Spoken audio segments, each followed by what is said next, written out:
नमस्कार, स्वागत है आपका और आप देख रहे हैं अपना YouTube चैनल रीमेक के बाद। आज से मैं एक सीरीज शुरू कर रहा हूं जिसमें आपको जानकारी दूंगा कि विद्यालय में शैक्षणिक गतिविधियों के अलावा और कौन-कौन सी गतिविधियां आपको संचालित होती हैं। मसलन कौन-कौन सी समितियां होती हैं, कौन-कौन से खाते होते हैं जिसके संचालन आपको विद्यालय स्तर पर किए जाते हैं, कौन-कौन से ऐसे अभिलेख हैं जिसको संधारित किया जाता है, कितने प्रकार के सॉफ्टवेयर और वेबसाइट का लेना-देना है विद्यालयों के गतिविधियों से। और आज हम बात करेंगे पहली चीज पे समिति पर। ये सारी श्रृंखला और आज का वीडियो क्यों बनाने की जरूरत पड़ी? क्योंकि देखा जा रहा है कि विद्यालयों में नए हेड टीचर्स और हेडमास्टर की बहाली हो गई है, नियुक्ति हो गई है, वो लोग योगदान कर चुके हैं। इसके अलावा पिछले 1.5 साल से नए शिक्षकों की एक पौध आई है और उनको इस सब चीजों से अवगत होना जरूरी है। अगर आप विद्यालय में हैं तो लाजमी है इन सारी चीजों का आपको जानकारी होना। तो चलिए वीडियो को शुरू करते हैं और आज के वीडियो में जानते हैं कितने प्रकार की विद्यालयों में समिति होती है। आपको बस पता होगा कि विद्यालय शिक्षा समिति ही समिति होती है, जी नहीं, और कई सारी समितियां होती हैं। तो चलिए एक एक करके जानते हैं और इन सारी बातों को आप अपने नोटबुक में इन सब चीजों को नोट जरूर करेंगे। तो चलिए शुरू करते हैं और देखते हैं कि क्या है और कैसे है समितियों का गठन, कार्य और कैसे सारी चीजों का संपादन आपको किया जाता है। वीडियो को शुरू करने से पहले आपसे आग्रह करेंगे, पहली बार चैनल पे है तो चैनल को सब्सक्राइब कीजिए, कंटेंट पसंद आता है तो लाइक शेयर जरूर करें। पहला है सबसे प्रमुख जिसको सभी जानते हैं और यह है आपको विद्यालय शिक्षा समिति, जिसको अलग अलग स्थिति में अगर देखा जाए प्रारंभिक स्थिति में इसको विद्यालय शिक्षा समिति कहेंगे। अगर जैसे ये चला जाता है आपको माध्यमिक स्तर पर ये बन जाता है विद्यालय प्रबंधन एवं विकास समिति। क्लियर है? चलिए इन सब चीजों को हम आपको देखते चलते हैं।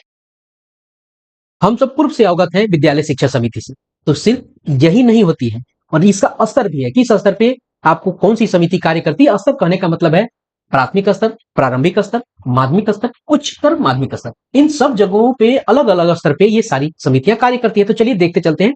पहली जो समिति आपको दिखती है जिससे आप भली भांति परिचित हैं इसके नाम से, विद्यालय शिक्षा समिति, जिसको VSS कहा जाता है, विद्यालय शिक्षा समिति, अथवा विद्यालय प्रबंधन एवं विकास समिति, जिसको आपको स्कूल मैनेजमेंट कमेटी कहते हैं और इसको SMDC भी आपको कमेटी कहते हैं, school management and development committee. अब ध्यान देने की जरूरत है कि दो तो अलग अलग समिति दिख गई, ये अलग अलग स्तर पे है। चलिए देखते हैं। प्रारंभिक विद्यालय में विद्यालय शिक्षा समिति तथा माध्यमिक और उच्च माध्यमिक विद्यालय में विद्यालय प्रबंधन एवं विकास समिति यानी SMC/SMDC कार्य करते हैं। क्लियर हो गया? यानी 1 से लेके 8 तक में आपको VSS होता है और 9 से लेके 12 तक को आपको SMDC आपको कार्य करता है। SMDC का मतलब हो गया स्कूल मैनेजमेंट एंड विकास समिति। क्लियर हो गया? अब इसका आपको गठन किया जाता है। इसका गठन या पुनर्गठन करने का उद्देश्य क्या है कि विद्यालय के संचालन, प्रशासन एवं विकास में अभिभावकों और समुदाय की भागीदारी सुनिश्चित की जा सके। चूंकि सरकारी विद्यालय है तो इसमें समुदाय की भागीदारी होनी चाहिए। इसका गठन और पुनर्गठन की बात कही गई है तो इसको भी जानते हैं हम लोग। 3 साल इन कमिटियों का जो है, VSS कमेटी जो है, इन और भी जो कमेटी है इसकी अवधि जो है आपको 3 साल के लिए इसको गठित की जाती है और ये फिर 3 साल के बाद एक्सपायर होती है और फिर से ये पुनर्गठित की जाती है। अब चल आगे देखते हैं क्या है।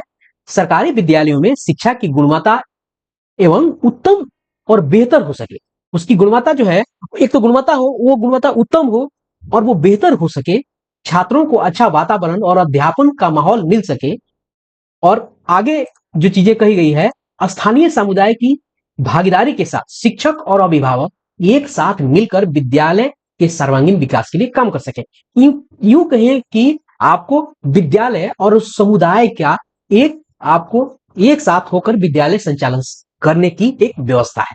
अब हम आपको बताते चलते हैं कि इनकी सदस्य का स्ट्रक्चर क्या होता है। सदस्य आपको पहला है कि माध्यमिक और उच्चतर माध्यमिक स्तर वाला जो मामला है और प्रारंभिक विद्यालय में। चलिए पहले इनका कुल देख लेते हैं कि कुल कितने आपको सदस्य यहाँ रखे जाते हैं। कुल अगर सदस्य की संख्या देखी जाए तो आपको यहाँ दिखेगा, नीचे दिख रहा है कि प्रारंभिक में आपको 16 दिख रहा है और माध्यमिक में 19 दिख रहा है। ध्यान रखने की जरूरत है। यहाँ अगर पहले स्तर पे देखा जाए, देखिए ये 19 है, ये माध्यमिक स्तर पर, और 16 यहाँ आपको प्रारंभिक स्तर पे। यहाँ ये 17 हो जाता है, वहां निशक जोड़ा जाता है, कहीं कहीं 18 भी होते हैं, वहां आमंत्रित सदस्य को वहां रखा जाता है, वो चला जाता है। लेकिन आपको वैधानिक स्थिति में ये 16 आपको होते ही होते हैं। कौन कौन से होते हैं इसमें? अब देखिए, माता पिता या अभिभावक कम से कम एक एक सदस्य निम्न में। अब ध्यान रखिएगा, अनुसूचित जाति या जनजाति, महिला, अल्पसंख्यक, दिव्यांग बच्चों के अभिभावक, माता पिता। ध्यान रखने की जरूरत है कि उन सभी जो कोटि है जिसमें से निर्धारित आपको की गई है, माध्यमिक 12, यहाँ 12, प्रधानाध्यापक सहित शिक्षकों की संख्या 4 और यहाँ इसमें 2 है, स्थानीय प्राधिकार 1, यहाँ 1 है, बाल संसद 1, यहाँ भी 1 है, कल्याणकारी पदाधिकारी उसके प्रतिनिधि 1 और ये 0 कुल सदस्य। ये स्ट्रक्चर जो है आपको, इसको डिफाइन हम आगे बाद में कर देंगे कैसे चीजें रखी जाती है। बस इसको आप जान के चलिए कि हर कोटि से 2-2 रखे जाते हैं, 2-2 सदस्य रखे जाते हैं। सामान्य जाति आपको ओबीसी, ईबीसी, एससी एसटी, उसके बाद निसब की जो बात आती है, निसब की बात यहाँ आती है। ये आपका पूरा स्ट्रक्चर है। अब चलते हैं हम आगे, चूंकि हम इसको थोड़ा सा ब्रीफली देखते चलते हैं, नहीं तो बहुत लंबा वीडियो हो जाएगा। हम इसको देखते चलते हैं। अब एसएमसी और एसएमडीसी के कार्य, अब ये क्या कार्य करते हैं? एसएमसी और एसएमडीसी करते क्या है? विद्यालयों के कार्यकलापों का मॉनिटर करता है। ध्यान रखिएगा, विद्यालय के विकास के लिए विकास योजना का निर्माण, जी हाँ, वो पूरा स्ट्रक्चर भी बनाता है, प्लानिंग भी करती है, उसकी स्वीकृति भी करती है और विकास कोष भी बनाता है, जिससे विद्यालय के भवन एवं अन्य शैक्षिक सुविधाओं से संबंधित विकास के कार्य किए जा सके। मैं आपको बताता चलूं कि जो ये चीजें मैं बता रहा हूं, ये कहीं से आपको डॉक्टर नहीं है, खुद से नहीं बनाए हुए, ये विभागीय आपको एक पूरा का पूरा डॉक्यूमेंट से लिया गया है। उसके बाद है आपको संबंधित विद्यालय के लिए एक परिचालन कोष बनाना, जिसे राजकीय सहायता एवं अन्य माध्यमों से वेतन एवं आवश्यक परिचालन एवं मरम्मत व्यय किया जा सके। ऐसा भी किया जा सकता है, दान दाताओं से आर्थिक सहायता दान प्राप्त किया जा सकता है। विद्यालय, उसके बाद है विद्यालय भवन के विस्तार एवं अन्य सुविधाओं के लिए राज्य सरकार की जन सहभागिता आधारित योजनाओं से संस्था विकास कोष के योगदान के आधार पर विकास कार्य करवाना, तथा इसी के साथ सक्षम सरकार और स्थानीय प्राधिकारी संस्थाओं तथा अथवा अन्य स्रोतों से प्राप्त सहायता अनुदान के उपयोग पर निर्माण, यानी जो भी व्यवस्था सरकार की तरफ से दी जाती है उसकी निगरानी करनी होती है। और सबसे बड़ी बात तो यहाँ है कि प्रारंभिक शिक्षा विभाग के अंतर्गत संचालित विभिन्न सहायता प्राप्त परियोजनाओं, जितने भी आपको प्रोजेक्ट्स हैं और केंद्र प्रवर्तित कार्यक्रमों एवं केंद्र सरकार तथा राज्य सरकार के वित्तीय सहयोग से संचालित योजनाओं, कार्यक्रमों, सर्व शिक्षा अभियान आदि के अंतर्गत विद्यालय के विकास, भवन निर्माण, मरम्मत, रख रखाव, शिक्षण अधिगम सामग्री,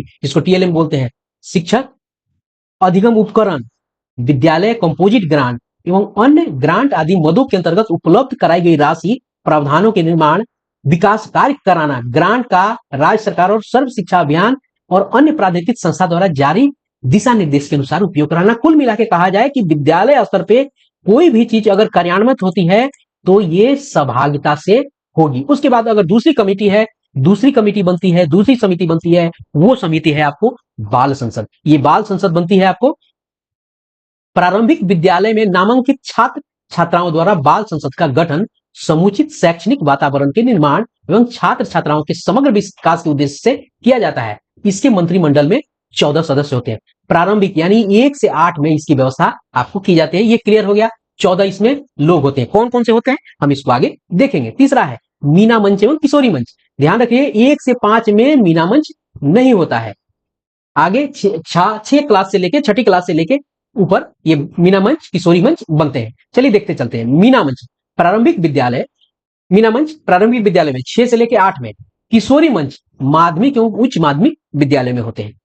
आपको यहां हो गया कि विद्यालयों में बालिकाओं के लिए एक ऐसा मंच है जो उन्हें अपनी बात को खुलकर कहने के लिए अवसर देता है। यह बालिकाओं को शिक्षा से जोड़ने, नियमित विद्यालय आने, लिंग आधारित भेदभाव के प्रति सजग करने के लिए प्रोत्साहित करता है। परोक्ष रूप से बालिकाओं में आत्मविश्वास का विकास, आपको समस्याओं का समाधान ढूंढने का कौशल, नेतृत्व क्षमता जैसे मूलभूत जीवन कौशल का विकास करने का अवसर देता है। यह स्पष्ट हो गया कि मीना मंच आपको गठित कहां किया जाता है, 6ठे से 8 में, और किशोरी मंच गठित कहां किया जाता है, आपको माध्यमिक में। उसके बाद बात आती है इको क्लब। आजकल इको क्लब बहुत नए प्रचलन में आया है और इको क्लब भी एक समिति है जिसको बनाना आपको जरूरी है। और कहां बनता है, इन सब की जानकारी चलिए लेते हैं। सभी सरकारी प्राथमिक, मध्य, उच्च विद्यालय में पर्यावरण के प्रति जागरूकता बढ़ाने के लिए स्कूल में इको क्लब इन स्कूल का गठन किया जाना है। तो आपको प्राथमिक में भी है, मिडिल में भी है और उच्च विद्यालय में भी इसका गठन होगा। ऐसा नहीं है कि प्राथमिक में नहीं होगा तो मध्य में होगा, मध्य में होगा तो उच्च में नहीं होगा, सभी में होगा। इसके तहत पेड़ लगाना, स्वच्छता अभियान, प्राकृतिक संरक्षण, बागवानी के प्रति बच्चों को जोड़ा जाएगा। यह छात्रों को एक दूसरे के साथ सहयोग करने और अधिक से अधिक सीखने का मौका प्रदान करता है। इससे अपने विद्यालय के पर्यावरण को बेहतर बनाने की सहायता मिलती है। विद्यालय में इको क्लब का जो निर्माण है, ये पर्यावरण शिक्षा गतिविधियों के का केंद्र होता है, जो इको क्लब के सदस्यों, छात्र छात्राओं में उनकी समझ और कौशल को बढ़ाकर उन्हें आसपास के पर्यावरण के प्रति जागरूक और जिम्मेदार बनाता है। एक कॉन्सेप्ट बना हुआ है कि बस पेड़ लगा दो इको क्लब में। इको क्लब पूरी स्वच्छता, पर्यावरण संरक्षण, प्राकृतिक संरक्षण, बागवानी, स्वच्छता, ये सारे इको क्लब में आपको समाहित है। यानी पर्यावरण को कैसे व्यवस्थित रखा जाए, इसको कहा जा सकता है। अब इको क्लब के कार्य क्या है? इको क्लब के कार्य के तहत छात्रों में पर्यावरण के प्रति जिम्मेदारी, संवेदनशीलता को बढ़ावा देना है। कचरा प्रबंधन, देखिए विद्यालय परिसर और उसके आसपास पेड़ लगाने, वायु, जल और ध्वनि प्रदूषण नियंत्रण को नियंत्रित करने के लिए शिक्षित और जागरूकता बढ़ाना है। ध्यान रखिए, अगर साफ सफाई के लिए बच्चे काम करते हैं, ये इको क्लब एक ऐसी व्यवस्था है। बहुत सारे लोग कहते हैं, गांव के लोग आते हैं, लड़का से काहे भरवा होता है, बात भरवाने के लिए नहीं, उसके लिए साफ सफाई के लिए लोग रखे गए हैं। ये इको क्लब की तरफ से बच्चों में इस तरह की आपको मानसिकता भरी जाती है कि उनमें स्वच्छता, कचरा प्रबंधन कैसे किया जाए, प्रदूषण से कैसे नियंत्रण पाया जाए, यह एक कॉन्सेप्ट डाला जाता है। ये इको क्लब के माध्यम से किया जाता है। ऐसा नहीं कि उनसे कार्य कराया जा रहा है, उनमें इन सारी चीजों के कॉन्सेप्ट को आपको उनमें पुट किया जाता है, उनके मानसिक पटल पे इन सब चीजों को रखा जाता है। आगे है यूथ क्लब। अब यूथ क्लब कहां होता है, अब इसको यूथ क्लब को देखते चलते हैं। यूथ क्लब के तहत बच्चों में जीवन जीने का कौशल, आत्मसम्मान और आत्मविश्वास विकसित करने तथा तनाव, भय, संकोच जैसे मनोविकारों को दूर कर सोच में लचीलापन विकसित करने के उद्देश्य से प्रत्येक विद्यालय में यूथ क्लब की स्थापना की जाती है। यूथ क्लब का कार्य क्या है?